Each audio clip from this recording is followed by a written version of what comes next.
Erik Ten Hag, who's been talking about Manchester United being charged by the FA for their conduct in that goalless draw with Newcastle, about Cristiano Ronaldo's reaction to being substituted, and he's given us an injury update ahead of that big game against Tottenham tomorrow at Old Trafford as well. So let's hear from him now. Anthony Martial, he's not available. He's back on the pitch, but not in the team training.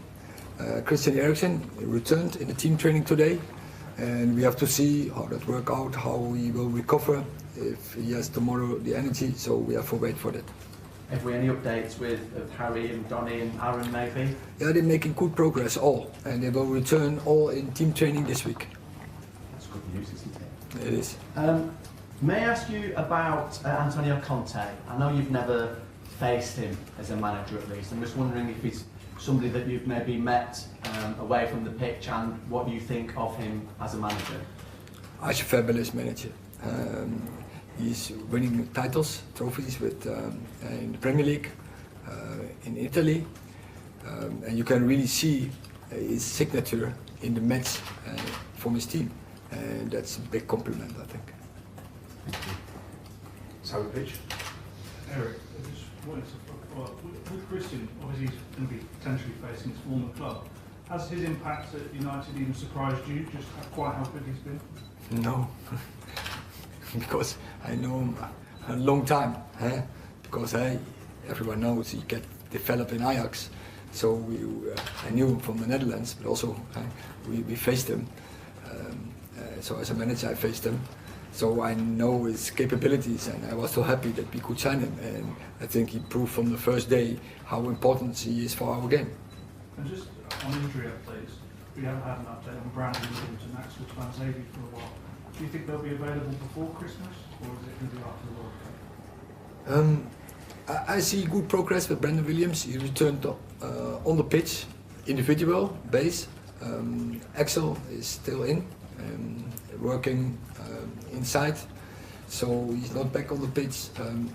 I think it will be difficult for Axel also to return before Christmas. So Brandon probably, let's say, not talk about back in the squad for the games, but probably in the training for the team training.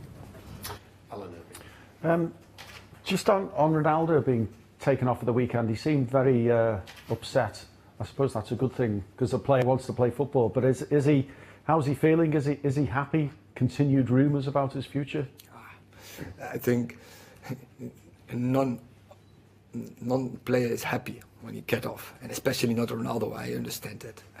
As long as it is in a quite normal way, no problem with that. Of course, he has the convincement he should stay on and he should score a goal. That is why he's that good. He scored a hat-trick in this fixture last season, so is that in your thoughts ahead of starting him maybe tomorrow? It's in. I know it. But and of course you also when you make a lineup several facts you count on, but also other facts you take count on.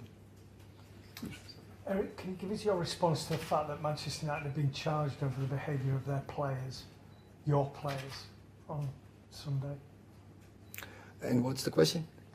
Can you give us your response to the fact? My response yeah. to the charge. Yeah. Yeah, it was, I must say, I don't think it was too strong.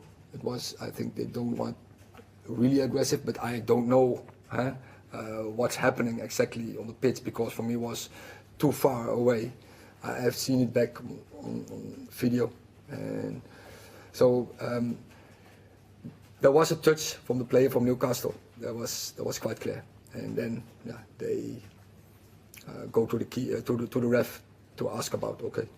Could you just give us your thoughts? There's been a lot of debate in this country about referees and respect and how that feeds down to the very lowest levels of the game where children play and referees get abused because they're on their own. It wasn't the worst incident at the weekend, but your team chased after a referee and that looks not great. What is your view of that and the example that's setting to younger players who are just starting to play football? First of all, and I want to express that we have always accepted the referee's decisions. But it's also quite normal that you ask why. In the moment it was a curious incident, that you ask as a team why. But what my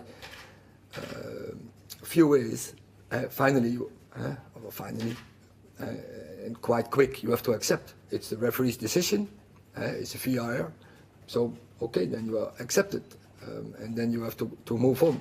And you are right, we are example for amateurs, example for youth, professional players, quite clear. So we have to know our role, and but it's also about professional football. So once again, when it's a decision like this, and once again it was quite obvious, the player touched the ball from Newcastle, and so our players took advantage from it, and that you ask, so why? But then I think, so when he explained, then it's and it has to be quite soon, then it's done, clear.